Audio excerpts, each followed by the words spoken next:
The Valley View employees I spoke with said the mall quickly turned chaotic after the shots were fired. They described it as the scariest situation they have ever experienced. The sprawling school field site used to be a moneymaker for Danville, but it has been abandoned since 2006. Now that voters have signed off on Caesars, nearby business owners expect this old mill to become a gold mine. I'll put it this way, the winter weather here did not leave behind enough snow to go sledding, but it did freeze some trees and left enough for a pretty decent snowball. Virginia State Police troopers say drinking and driving has become a troubling trend every holiday season.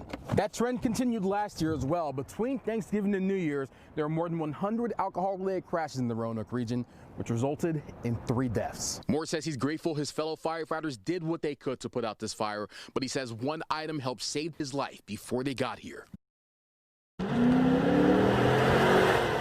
Roanoke's largest shopping center became a crime scene Saturday night. Trying to get in there, man. A person was shot inside of Valley View Mall at around 7 o'clock. A terrifying scene for employees such as Brandy Jarvis. Just pop, pop, pop. And that's when I think everybody realized it was actually a gun and there was a shooting. People started running in the store. We tried to rush as many customers in the back as we could. And Molly Cummings. I have worked in this mall in many different stores for 5 years now, and I have never in my life been this scared. As law enforcement agencies from all across the area converged on Valley View, Police Chief Sam Roman outlined what happened within. There was some kind of argument in the mall between 2 different groups of people, and during that incident, shots were fired, resulting in 1 injury. Cummings says it was already a scary day in the mall before the shots went off. Throughout the day, the crowd was rowdy. It was rowdy all day long, and we saw security guards, we saw a few police officers in here trying to just dial people down. As officers continued to investigate, those who were inside tried their best to comprehend what they witnessed. Pure terror, just not knowing what was going on, not knowing if somebody was hurt, not knowing if maybe, I don't know, it was horrible. The Hill City sky became the perfect birthday present for a pioneering pilot. This celebrated Tuskegee Airman and Lynchburg native Alfred Farrar's 100th birthday, but he died a week before making it to the century mark. This matters. This story matters. Andrew Kreiner put together this aerial procession.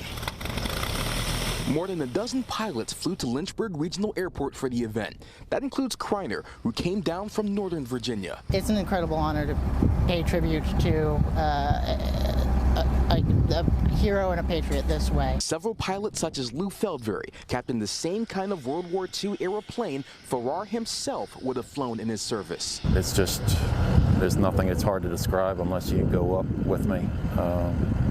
It's nothing like it. Farrar and the rest of the Tuskegee Airmen proved black people can be pilots, but these aviators know time is running out to give them the credit they deserve. There are very few World War II veterans left, and we keep their memory alive by doing this. Taking part of this tribute to his legacy, I couldn't be more excited. The plane's propeller started spinning at the stroke of noon. Before long, they took off and flew directly over Farrar's old neighborhood. A mile-high eulogy for a man of honor. Alfred Farrar, he's a hero to our country. In Lynchburg, Taj Simmons, 10 News working for you. I about fell off my bed. That's how hard it hit. The earth moved under Sparta, North Carolina on Sunday, which left residents such as Jose Perez in a state of shock. Everything started shaking. I started bouncing off the bed, and then it just stopped. Went on for like 10 seconds, just stopped. Those 10 seconds caused once-in-a-lifetime damage in this small city. The 5.1 magnitude earthquake split roads, cracked water lines, and destroyed homes and businesses. I cried for about 30 minutes this morning trying to clean up a bad mess. Scott Smith's landscaping and nursery store rattled in the quake. Ceramic pots shattered, and cracks opened up in his parking lot and inside of his business. This is not about politics and all the coronavirus or anything else. This is God showing you what he's willing to do. The tremor even caught local Sheriff Brian Maines off guard. I actually woke up with the crashing of picture frames hitting the floor at my house. Although the earthquake left behind a swath of structural damage, Maines says he has heard no reports of any serious injuries. For the size and magnitude of this, it has been not as bad as it could have been, so we're really thankful. That's what matters to the people of Sparta. No matter how much it will cost to fix what the earthquake destroyed, the lives in the town are priceless. My son on the way to town said, "Dad, what are we going to do?" I said, "Well, you're sitting next to me. Your mom and daughter's beside of me in the car, and we're going to be okay."